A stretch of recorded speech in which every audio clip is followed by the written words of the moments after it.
Boa noite, pessoal. Estamos aqui mais uma vez no nosso AncoraCast, patrocinado pela Assembleia de Deus Resgate, idealizado pela Assembleia de Deus Resgate, aqui na cidade de Denver, nos Estados Unidos. Estamos aqui com o presbítero Igor. Nós iremos iniciar mais uma... Boa noite. Nós estamos aqui, diretamente dos estúdios da AD Resgate e vamos iniciar uma fala sobre Jesus era rico ou pobre. É algo específico. E eu quero começar lendo um texto, irmão Renan, para que nós possamos iniciar aí a nossa conversa. E o texto está lá em 2 Coríntios, no capítulo 8, no verso 9, na versão atualizada, revista e corrigida, está assim: porque já sabeis a graça do nosso Senhor Jesus Cristo, que sendo rico, por amor de vós se fez pobre, para que pela sua pobreza enriquecesses. Então esse texto, ele diz que Jesus, sendo rico, se fez pobre. Qual é a sua ideia sobre isso, pastor Renan? Vai ser apontando para Jesus rico ou para um Jesus pobre? Esse texto ele foi escrito pelo apóstolo Paulo, escrevendo sua segunda carta, à igreja de Corinto. Sim.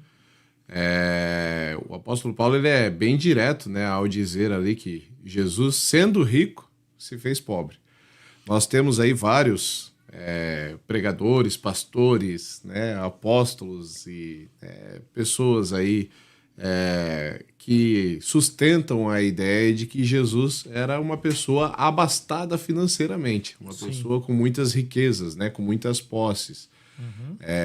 Aí nós temos várias argumentações, Linhas de raciocínio. Linhas de raciocínio.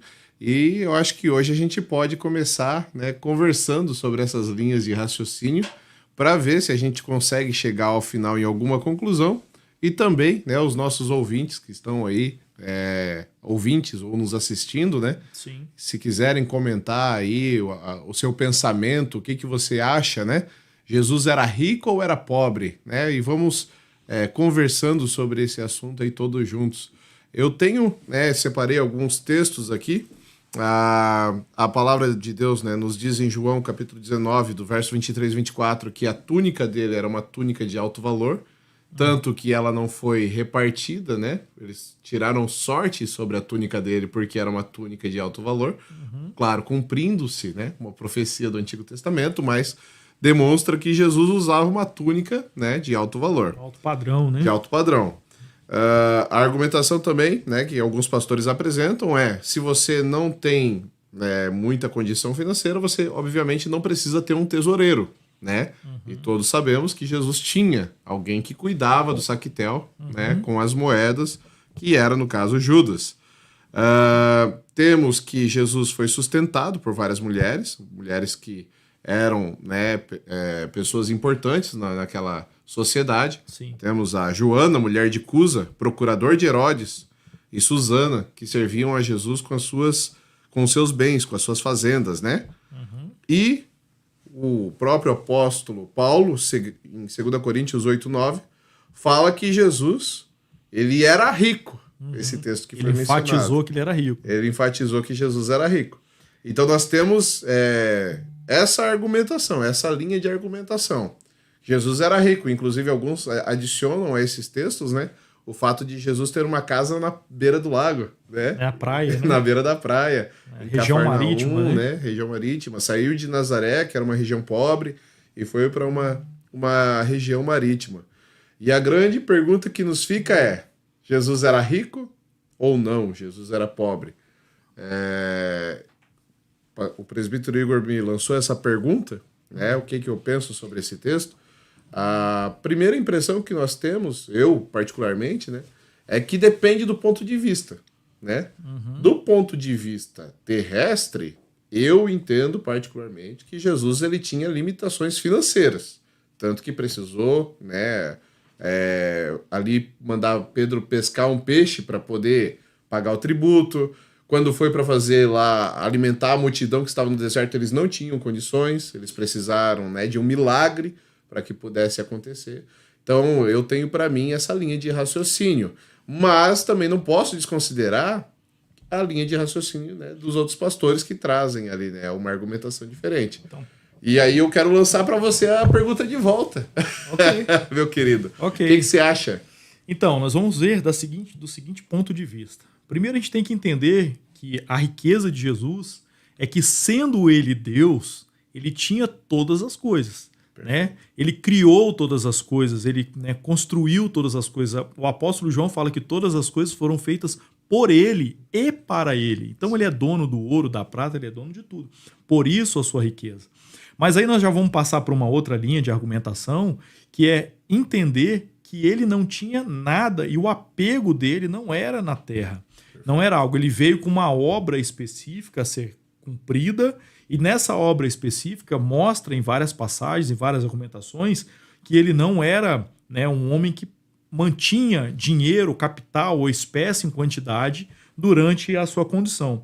Um dos exemplos, a gente já começa analisando, é o seguinte: no seu nascimento já mostra que os seus pais não tinham condições financeiras muito grandes, porque ele vai em caminho da sua terra por conta do censo, e, né, lá no caminho, quando, né, vai dar a luz a Jesus, eles tiveram que ir para uma estalagem, uma manjedoura, porque eles não conseguiram pagar, né, ou não tinha hospedagem naquela época, mas é certo que nós bem sabemos que o dinheiro ele compra tudo, né? Sim. Mesmo que não tenha uma vaga num hotel, por exemplo, se você tem muito dinheiro... Cederia um quarto lá. Alguém cederia o quarto, sim. O dono sairia da casa e dava o abrigo para ele. Então nós sabemos que o dinheiro na terra, principalmente para o homem natural, ele acaba comprando tudo.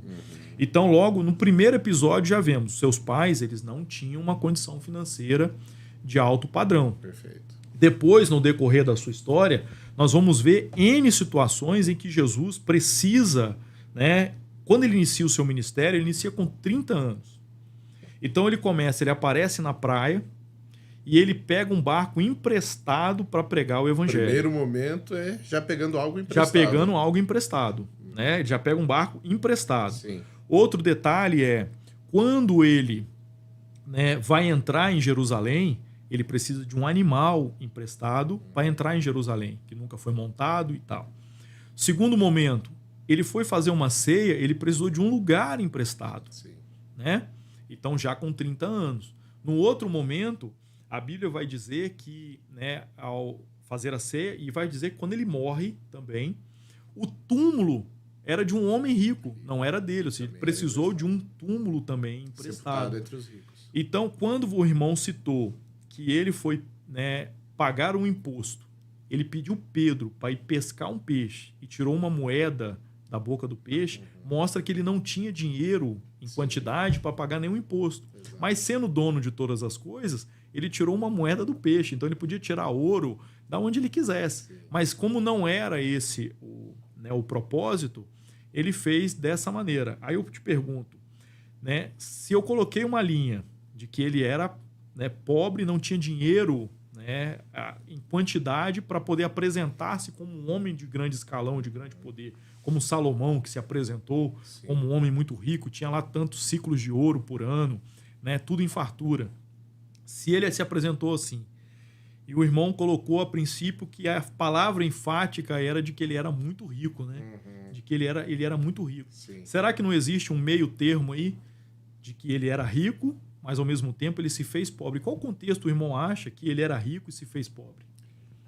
Eu acredito muito, né? Acredito muito que Jesus, ele vindo como filho de Deus para essa terra, ele tem todo o poder, né? A nossa linha de raciocínio é que Jesus se fez homem, mas ele era 100% homem e 100% Deus.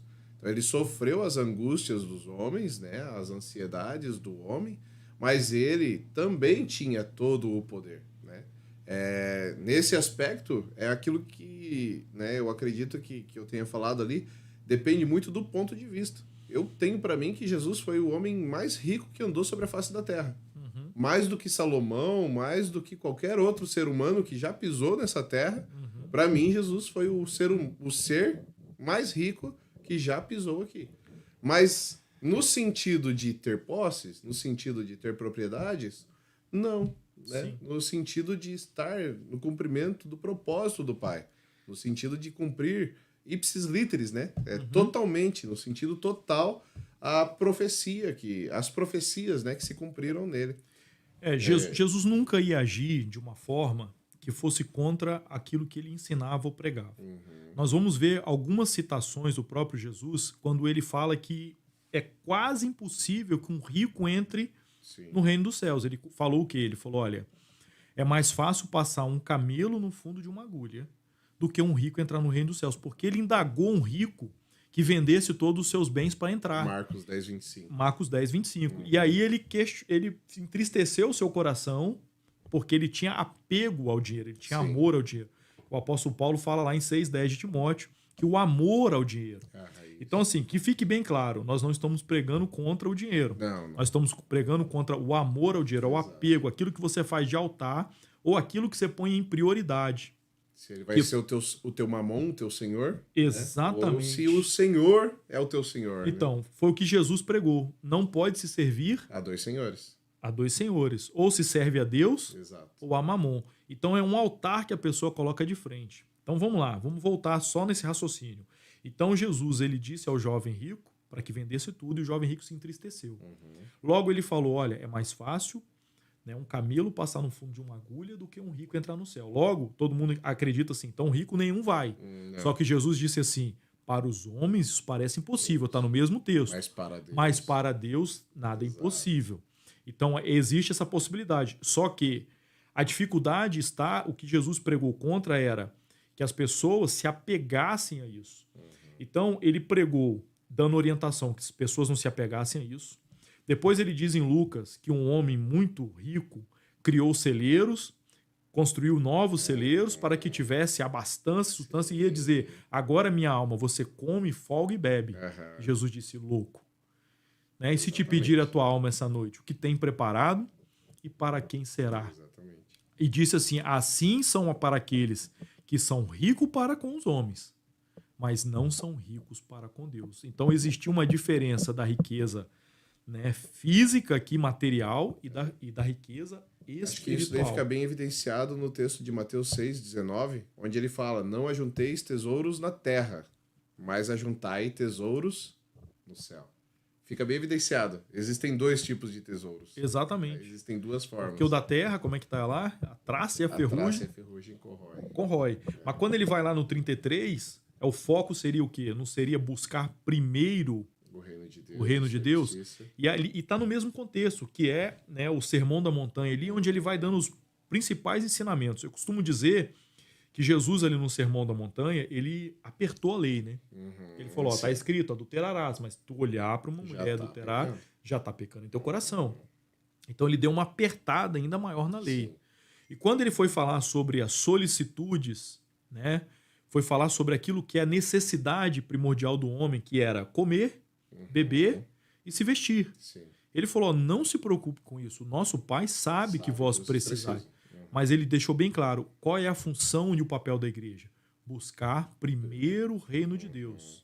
Então nós vamos chegando numa conclusão bem óbvia, em uma linha de ensino, de estudo, para entender o porquê que esses pregadores, líderes, bispos, apóstolos, hoje em dia tem gente grande aí, até maior do que os de antigamente, né? Eu acho interessante ali que você falou no momento atrás, que, né, hoje nós olhando alguns pregadores, a gente vê que eles pregam uma coisa e não vivem aquilo, né? São assuntos separados, né, na mente deles. Prega sobre santidade, mas vive, né, fora da santidade. Prega contra o pecado, né, pecando. Prega algum tipo de atitude, mas faz o oposto, né? Nós tivemos um caso lá no Brasil recente de um homem que a gente tinha como um homem de Deus e tudo, e ele pregava muito sobre adultério, sobre não adulterar, e batia na igreja cheia, e ele batia porque tem muitos adúlteros aqui e tal. E esse mesmo, né, estava já há 3 anos adulterando, né, traindo a sua esposa, e subia no púlpito e pregava contra aquilo. Porém, nós sabemos que Jesus não era assim.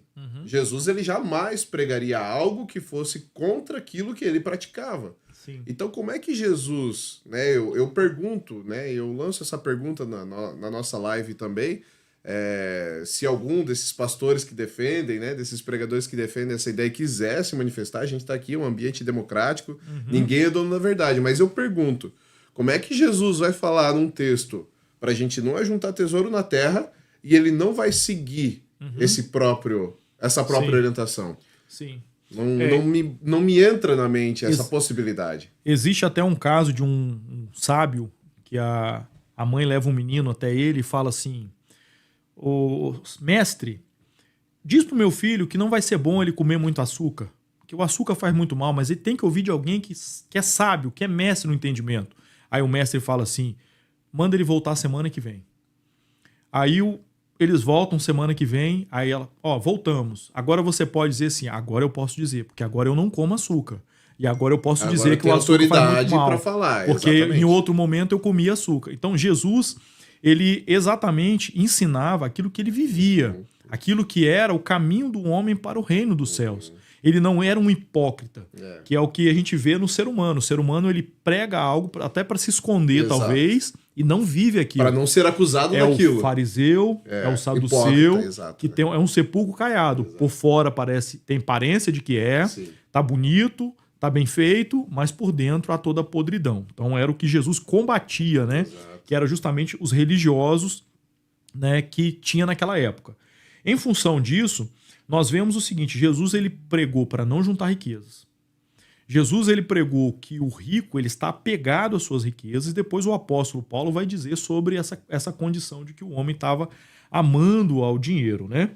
E isso era uma raiz de males que surgia na humanidade, e nós vemos bem isso hoje. Agora, por que será, então, né, que esses bispos, né, pastores, apóstolos, seja lá o título que eles carregam, eles querem tanto enfatizar que Jesus tinha finanças, tinha dinheiro em abastança, né, que ele tinha uma casa na praia para descansar e tal. Eu, por exemplo, eu sou de região... essa é boa. Eu sou de região praiana, né? A casa na praia, eu cresci para descansar, na praia, então a minha região... Eu, por exemplo, eu sou de região...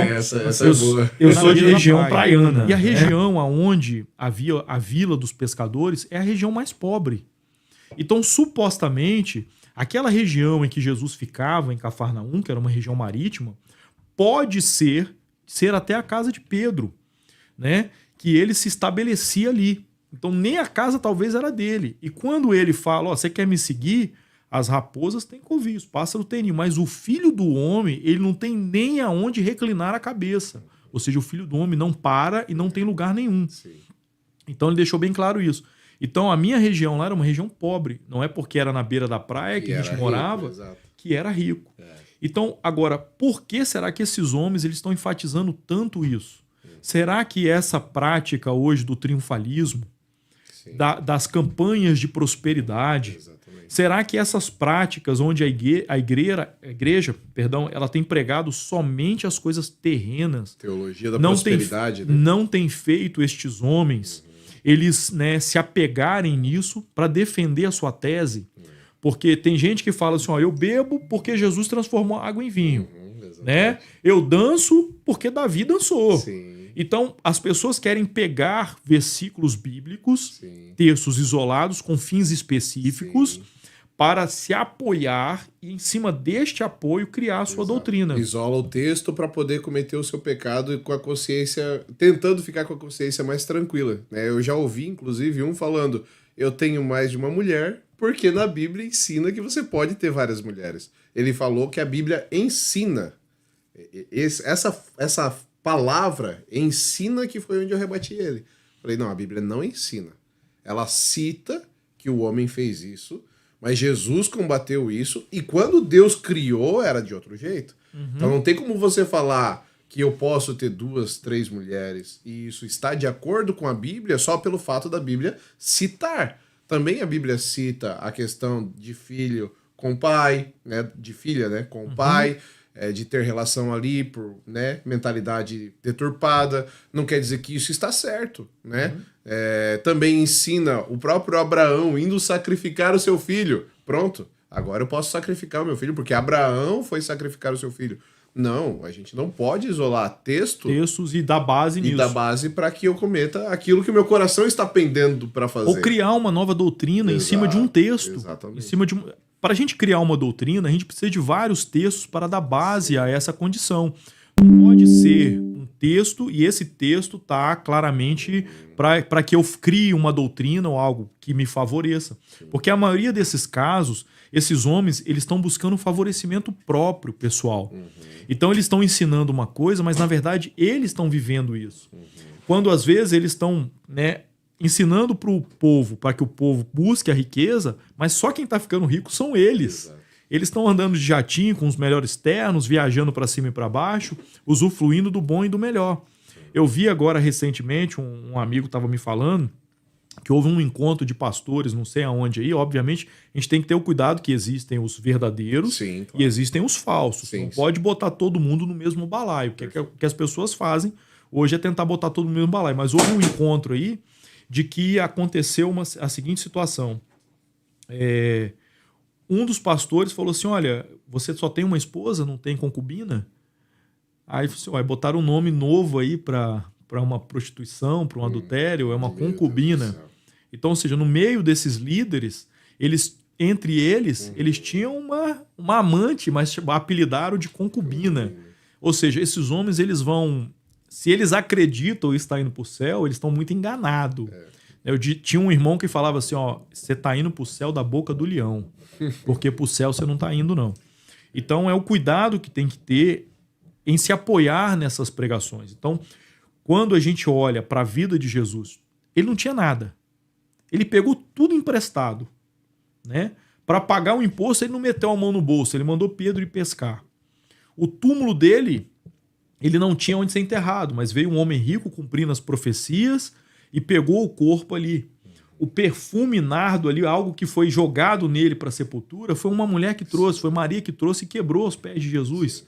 E quem realmente estava preocupado com dinheiro esse tempo todo era um cara que cuidava da bolsa chamado Judas, né? Ele estava preocupado com dinheiro. Ele tinha no seu coração que aquele dinheiro pudesse ser dele. Tanto que após este fato, ele foi vender Jesus por 30 moedas de prata. Foi logo após esse fato. Então ele estava preocupado com dinheiro. Então qual deve ser a nossa preocupação? Jesus era rico, era pobre. Por que esses homens estão pregando isso? Exato. Com essa ênfase de dizer que Jesus era rico, para se apoiar nos seus fatos, né? Para se apoiar nos seus feitos. Vou jogar a bola para você do seguinte aspecto. Qual a conclusão, mais ou menos, nós vamos tirando disso, Renan? Eu penso, né, que, pelo menos para mim, é muito claro, né? Jesus realmente ele, né, passou uma vida aqui na Terra, esses anos, né, que ele passou por aqui, em carne, né? Em carne ali, exercendo o seu ministério, ele passou numa condição de não muitas riquezas. Ele passou numa condição ali de precisar realmente fazer um milagre para multiplicar os pães. Ele teve essa condição de não estar abastado financeiramente. Isso olhando da ótica humana, né? Olhando da ótica aqui terrena. Espiritualmente, né, o mais rico de todos, sem sombra de dúvidas. Sem sombra de dúvidas. Uma coisa que eu, né, queria só mencionar aqui, já que você tocou nesse assunto, né, acerca dos pastores, né, profetas, né, faz o Pix aí que eu revelo. Né, tem até sacerdote agora, inclusive. Eu vi agora que surgiu agora. Estão ungindo sacerdote na igreja. Daqui a pouco, né, enfim, vamos lá. Mas assim... eu tenho para mim assim, faz o Pix que eu revelo, né? Jesus falou, eu tô dando de graça para vocês os dons. Exatamente. Né? Os dons vocês estão recebendo de graça. Exatamente. Não cobrem. De graça receber, de graça dai, né? De graça dai. Jesus foi... Então, mas eu tô fazendo, eu sou digno. Amém, é digno e tal. Dentro de um equilíbrio, eu acho que ok, mas a gente sabe que tem pastores, pregadores, cantores... né, que cobram valores exorbitantes, absurdos, cobram literalmente, eles não falam assim, oferta quanto a igreja tem capacidade. Eles cobram para estar em algum lugar. Um valor mínimo, né? E isso, eu tenho a visão, podem comentar aí se vocês acharem que eu estou errado, né, fiquem à vontade. A gente não tem, né, intenção nenhuma de ser o dono da verdade, mas a minha impressão sobre isso é que esses são aqueles que Jesus vai falar. Eu nunca vos conheci. Mestre, em teu nome expulsamos demônios, curamos doentes, fizemos maravilhas na terra. Fizemos maravilhas. Eu sinto a presença de Deus aqui falando isso. Eu sinto a presença de Deus. E eu tenho para mim que esses vai ser aqueles que Jesus vai falar. né? Apartai-vos de mim. Nunca vos conheci. Vos conheci, o vós que praticais a iniquidade. E é iniquidade. interessante que ele não fala nem assim, ó, eu não vos conheço mais. Ou seja, esses nunca se converteram de verdade, verdadeiramente. Então fica um ponto interessante aí para a gente fazer uma análise, que é o seguinte: Jesus pregou o céu, não a terra. Sim. Então, logo, a gente pensa o seguinte: nem todos que estão no evangelho ficarão ricos. E nem devemos procurar isso. Exato. Procurar primeiro o reino dos céus. Exato. Porque se a gente fizer uma análise, não, mas qual é a base? José era rico, Jacó foi rico, Abraão foi rico, Salomão foi rico. Os patriarcas, né? Os patriarcas. Mas se a gente fizer uma análise, então, o que houve com os apóstolos? Será que eles não creram?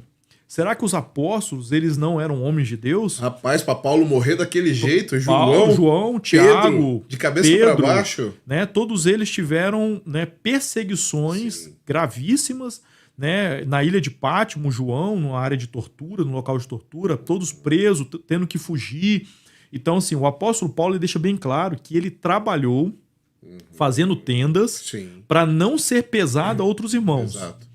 O mesmo apóstolo Paulo, que é onde as pessoas se apegam para poder cobrar valores financeiros, diz: não amarrará a boca do boi que debulha. Sim. Digno é o obreiro do seu salário. Sim. Agora, uma coisa é a gente assalariar, pagar... Salário equilibrado, de acordo com a realidade, para que aquele obreiro ele trabalhe em função da obra. Sim, perfeito. Né? Em função da obra. E outra coisa é o enriquecimento de uma cobrança, né, até injusta, onde vai-se numa igreja, às vezes, que as pessoas não têm condição nenhuma e o valor que o pregador, às vezes, vai arrancar é muito alto. Sim. Mas aí cabe a gente pensar o seguinte: então, vamos lá. O que esses pregadores estão pregando é que todo mundo que for cristão, Deus vai trazer riqueza e prosperidade. De algum jeito vai ser rico. Apontando para Jesus, que Jesus era rico, os patriarcas eram ricos, então Deus vai trazer uma prosperidade financeira para todos aqueles. E que se você não for próspero, você não tem fé. Tem alguma coisa errada se contigo. Você não der uma quantia de valor ali, né, exorbitante, fora dízimo, mas que você não for um ofertante de alto padrão, você não vai ser abençoado. O dízimo nem é discutível, né? Eles têm como uma obrigação plena, você é obrigado. E eu fico impressionado, às vezes, de assistir algumas palavras que o cara pega lá falando sobre... Vou dar um exemplo assim, bem aleatório. Judas se enforcou. Ele pega um texto qualquer e ele consegue pregar em cima daquele texto... que você tem que dar o dinheiro. É uma capacidade de persuasão, né? Qualquer texto da Bíblia vira oferta. Exato. Vira oferta. Então, se nós analisarmos dessa forma, nenhum dos apóstolos tinham fé. Exato. Porque nenhum deles morreu rico nem se enriqueceu por causa do evangelho. E hoje nós estamos vendo homens enriquecendo, mulheres enriquecendo através do evangelho, né? Não são todos, são pessoas específicas, né? Principalmente pessoal do triunfalismo e do neopentecostalismo, que tem pregado a terra. E quando Jesus deixou bem claro que o evangelho é o céu, é para conduzir ao homem ao céu. Sim. Então é essa a preocupação nossa enquanto igreja, pregar aquilo que Jesus falou. Eu acho que um texto que vai nos ajudar muito a entender, né, a visão de Jesus, né, para nós já está bem claro, mas o que o céu espera de nós, o que o Espírito Santo espera de nós, né? Trazendo aqui o nosso amigo para a conversa, né? O Espírito Santo. Nós temos ali no começo da igreja, em Atos, que eles depositavam todos os seus bens aos pés dos apóstolos e tinham tudo em comum entre todos. Ou seja, era uma administração feita pelos apóstolos tão desapegada que a Bíblia vai nos dizer que ninguém passava necessidade, ninguém tinha fome, ninguém tinha falta de nada. Porque se alguém era milionário e depositava lá, vendia minha casa, R$1 milhão, está aqui aos pés dos apóstolos, eles tinham plena convicção, plena certeza de que os apóstolos pegariam esse dinheiro e não comprariam um carro para eles, ou uma carroça, um cavalo, Ia tirar férias nas Maldivas. Não, a convicção deles esse dinheiro vai ser colocado aos pés dos apóstolos, mas eles vai ser empregado na obra. Vai ser colocado na obra, vai ser enviado missionários, vai ser colocado para sustento daqueles que estão aqui se alimentando. A gente está orando, estamos fazendo a ceia todos juntos, né? Ceiamos todos os dias juntos. Então, é necessário ter o dinheiro para manutenção. O dinheiro é usado como uma ferramenta, claro, e nunca como senhor da vida deles. Exatamente. Então, essa administração dos apóstolos, eu acho que deveria ser o maior exemplo de toda a igreja. Eu conheço algumas igrejas que o dízimo é usado para abençoar a vida de pessoas que são carentes, que estão passando necessidade, que precisam de ajuda, que estão chegando na cidade, órfão, viúva, né? Às vezes pessoas que têm algum tipo de problema de saúde, não têm condições de pagar um tratamento médico, a igreja banca. Eu já vi isso acontecer. Agora, tem também os oportunistas. Exatamente. Tem os preguiçosos. E como é que acha o equilíbrio nesse meio termo? O que a gente precisa enfatizar é o seguinte: nós não somos contra dízimos e ofertas. Não. Não somos contra isso. Pelo contrário, a igreja depende disso e é uma forma de eu adorar a Deus com aquilo que Ele tem me promovido. O coração desapegado, né? Exatamente. É comprovado através da oferta o coração desapegado. E eu não tenho amor por esse dinheiro. Eu não estou pegando tudo para mim ali, segurando aquilo ali que Deus tem me abençoado com capacidade, com força, com sabedoria. Quantas vezes eu chego diante do trabalho e falo: Senhor, deu errado aqui, mas se o Senhor me der sabedoria, eu dou um jeito de resolver. Aí o Senhor vai lá, me mostra um caminho e a gente consegue resolver. Aí, quer dizer, tem uma igreja que é necessitada, ela paga aluguel, ela tem o salário, tem tudo. Ela tem necessidade de pessoas, as pessoas precisam de ajuda, precisam, às vezes, de um mantimento, de uma roupa, principalmente aqui na América, às vezes, né, período de inverno, às vezes é bruto, precisa ajudar alguém, precisa abençoar alguém, então a gente não é contra isso. Que fique claro, o que a gente está falando aqui é que a igreja ela não pode pregar que, estando na igreja, a sua vida vai decolar. Sim. Né? E isso gera muita frustração, porque às vezes, eu até estou vendo uma situação dessa com um determinado irmão, que ele falou assim: cara, eu vim para a igreja, está dando tudo errado. Exato. E é sempre assim. Eu vim para a igreja, está dando tudo errado. Parece que nada flui. Aí a gente tem que trava tudo. Explicar o seguinte, que olha, tem momentos que tem luta, tem o diabo que luta contra nós, tem Deus que quer, às vezes, que a gente cresça. Eu não vou dizer nem testar, nem provar, vou dizer assim, ó, Ele quer trabalhar no nosso coração para que nós venhamos a crescer, ter resistência, ter força e usar aquilo ali como experiência futura, ou para nós mesmos, ou para alguém. Eu gosto muito daquela passagem que tem lá no Antigo Testamento, que Deus fala: te coloquei no deserto para ver o que havia dentro do seu coração. A Bíblia diz que Deus esquadrinha o nosso coração, mas a gente acha que é algo mágico. Na verdade, não. Deus esquadrinha o nosso coração colocando a gente à prova para ver o que sai dessa prova. E aí sim, a gente evidenciou através das nossas atitudes o que tinha no nosso coração. O povo vai pro deserto, murmura? Meu filho, você não passou na prova. Vamos voltar. Agora, o outro ponto é o seguinte: Deus pode prosperar? Sim. Deus pode abençoar? Sem Deuteronômio 28, os 14 primeiros versos, mostram bem claro a bênção de Deus. Tem como falar que não, né? Tem tantos versículos da Bíblia que mostram que Deus é abençoador. Agora, todos podem receber essa prosperidade? Em Tiago fala, olha, pedi e não recebeis porque pediu mal. Pediu para quê? Para sua própria. Para os seus próprios deleites. Então, você vê que Salomão, quando ele pediu algo para Deus, ele não pediu riqueza. Ele pediu sabedoria para guiar o povo. Ou seja, ele não pediu para ele pediu para ele conduzir o povo de Deus. E Deus deu a sabedoria e a riqueza e falou: nenhum homem antes de você e nem depois de você terá tanto dinheiro quanto você. Então, ninguém nunca vai ter o dinheiro que Salomão teve. 666 ciclos de ouro, né, anual. Então, era muito dinheiro. Isso era bem pesado, né? Então, Deus pode abençoar? Pode. Todo mundo? Não. Nem todo mundo está pronto. Então, Deus sabe se ele vai abençoar uma determinada pessoa.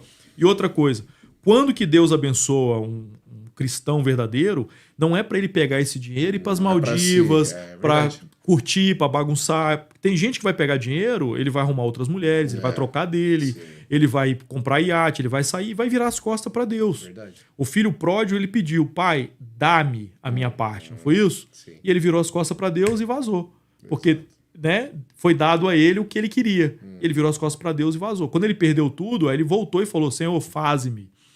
E aí me faz, como um dos teus trabalhadores. Ele teve que ser humilde ali e andar de cabeça ali, abaixar a cabeça para aquela situação. Então é a mesma situação. Deus só vai dar, e abençoar aquele que tem o coração aberto para abençoar o seu próximo, para ajudar o seu próximo. Lança o teu pão sobre as águas. Depois de muitos dias encontrarás. Então, exatamente isso. Ou seja, você só vai ser abençoado e próspero se o teu coração não estiver preso ao dinheiro e você não for virar as costas para Deus. Um pai, ele nunca vai dar um filho, quando fala que né? Se vocês sendo maus, sabei das boas coisas do vosso filho, quanto mais o vosso Pai no céu. Sim. Mas ele nunca vai dar um filho aquilo que vai afastar o filho da sua presença. Então esse negócio de dizer assim, Deus me deu uma empresa de vinho, e o cara vai virar alcoólatra depois, não foi Deus que deu. Um bar para tocar. Teve um lá no Brasil agora que eu tava ministrando numa igreja lá, e a mulher falou, mas o que eu faço com o bar que Deus me deu? Eu falei, olha, pois é. Deus nunca te deu o bar. Aqui nós vemos a condição assim, Deus me abençoou com um green card, consegui casar com um sujeito ou com uma sujeita que tem um documento, mas aí a pessoa não vai para a igreja mais. Sim. Então será realmente que Deus te deu algo para não aproximar-se de Deus? Então Deus nunca vai dar. Então analisar esses pregadores falando que Jesus era rico era justamente para falar para o povo que todo o povo pode ser rico e próspero. Você vai nessas igrejas e os profetas estão assim, olha irmão, Deus está me mostrando vaso de ouro, 5 chaves, carro, é casa. Sim. Deus me mostra você numa grande empresa. Não quer dizer que não tenha profecia verdadeira. Não quer dizer que não tenha profecia verdadeira. Mas se acontece todo culto para todo mundo, aí tá errado. Mas sabe o que acontece? Você não vê palavra de conserto, Deus mandando, cadê a santidade? Cadê a palavra de conserto? Se conserta, se consagra, busque a Deus. Sim. Nós vamos ver o seguinte, olha, João Batista foi o maior profeta, segundo o próprio Jesus, disse, olha, foi o maior profeta nascido de mulher. Sim. João Batista foi até no rei e falou, olha, não é lícito você pegar a mulher do teu irmão. E por isso ele perdeu a sua cabeça. O que está faltando para esses pregadores? Pregar a verdade, confrontar com a palavra.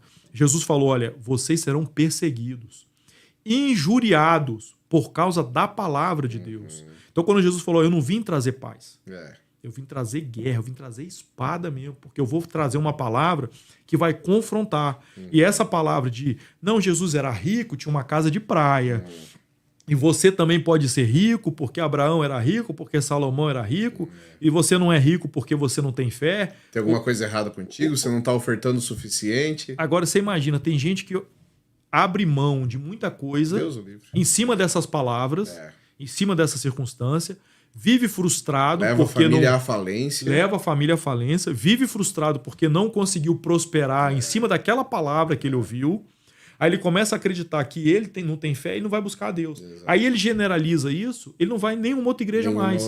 Primeiro que ele vai achar que ele vai achar que todo pastor é mercenário. Exato. Quer tomar o dinheiro dele. É verdade.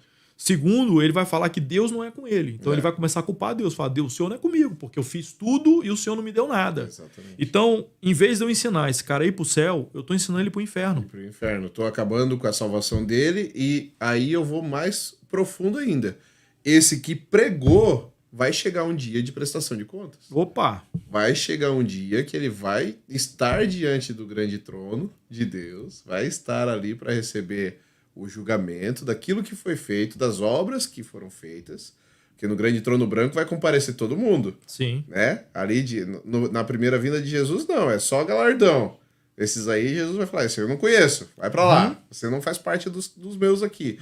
Mas vai ter o grande trono branco, onde todo joelho, todos serão recompensados por aquilo que fizeram. É o livro das obras, né? Deixaram de fazer, será aberto.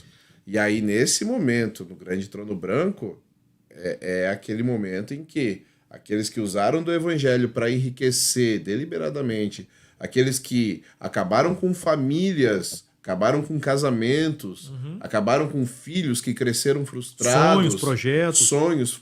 Meu Deus do céu, esses... Eu de novo me arrepio falando isso. Esses... É forte. Vai chegar nesse momento. Isso é forte. E vai ser lançado no lago de fogo. Juntamente com todos. A Bíblia diz que Deus não tomará o culpado por inocente e nem o inocente por culpado. A perfeita justiça de Deus. Nós, voltando vós sendo homens, sabei dar boas coisas aos vossos filhos, quanto mais o vosso Pai que está nos céus. Então esses homens esses daí vão chegar lá e falar assim, apartai-vos de mim, vós que praticam a iniquidade. Então ele vai separar ali os da esquerda e os da direita, vai falar, esses daqui, meu, quando eu estava nu, não me deram de vestir. Quando eu estava com fome, não me deram de comer. Quando eu estava com sede, não me deram de beber. Ou seja, eles eram mercenários, né? Eles só pensavam em si próprio. Então é o perigo que nós temos. Então, assim, para a gente caminhando para o final, né? Gostaria também de convidar a todos a se inscrever no nosso canal, né? Dar um like aí, compartilhar para que haja mais pessoas possam compartilhar do conhecimento da palavra de Deus, né? Sim, a gente gosta muito também que se manifestem, né? Comentem ali embaixo do vídeo, porque depois a gente vai lendo os comentários e vai vendo. Às vezes precisa algo melhorar, ou tem uma linha que a gente não pensou, né? Ou Às vezes a gente, né? a gente tá conversando aqui, às vezes tem uma linha que a gente não pensou. Um próximo podcast a gente pode gravar pensando sobre isso também. Então, exatamente, comentem aí, nos ajudem a produzir um material melhor. Ou até, né, quer que aborde algum assunto específico que tá em evidência hoje, né? Exato. Nós falamos na semana passada um pouco sobre profecia, já falamos sobre dízimos e ofertas, né? Agora nós estamos falando sobre essa condição, se Jesus era rico ou não, e o porquê que eles ensinam essa condição, porque estão a maioria aí como mercenários tentando usurpar o que é o do povo, ensinando o povo aquilo que é errado. O senhor deles é outro.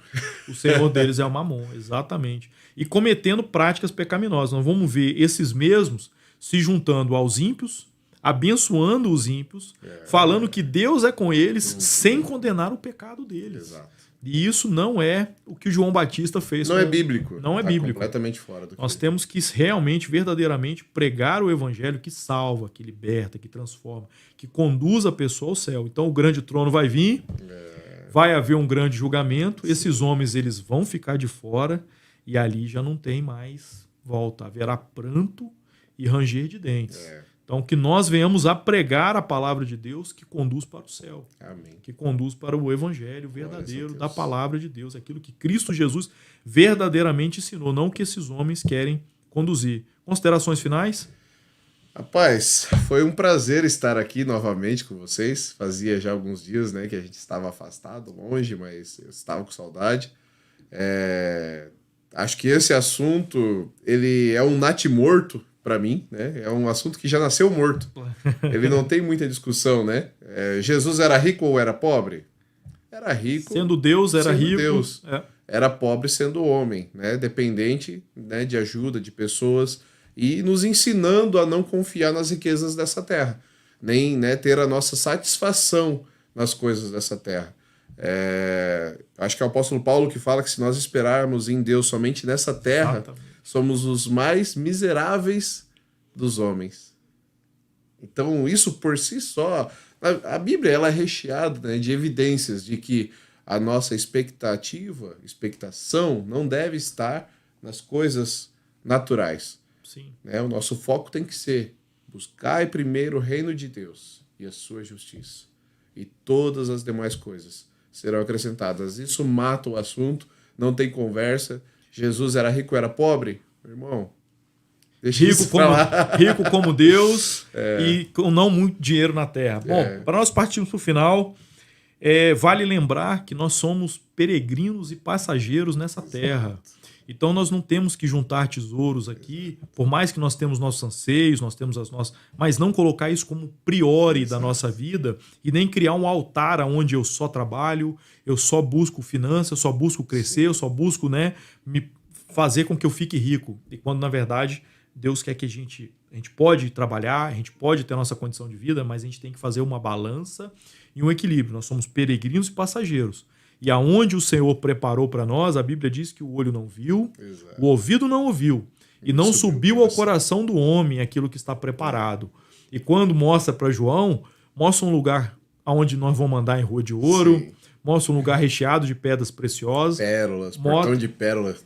Mostra um lugar rico, riquíssimo, aonde, para entrar, o que Jesus falou, eu quero que vocês comprem, né? Como está lá em Apocalipse, no capítulo 3, aquilo que você vai comprar, vestes brancas, aquilo que você vai comprar, que é o ouro provado pelo fogo, é você colocar a vida no altar. Então, o que você vai comprar é você se entregar totalmente. É isso que...